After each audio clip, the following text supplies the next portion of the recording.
team. Mr. Stepping at 3. Yes! Woo! Yes! So, ang aking... Go, Jesus! Go!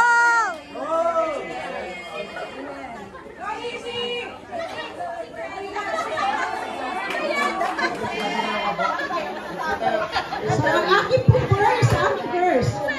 Proverbs 11:21, the generous will prosper, those who refresh others will themselves be refreshed.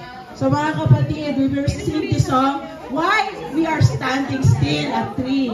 Because we ourselves refresh others. Diba what we reap we sow? What we sow we reap. What we sow we reap. So, kung ano po yung tinanim natin, we refresh others, we will be refreshed ourselves. So, yun po. Ang kakatayin namin, kaya po kami hindi matinag because we are refreshed. Yes! Go Portia! Woo! Go cheerful! Woo!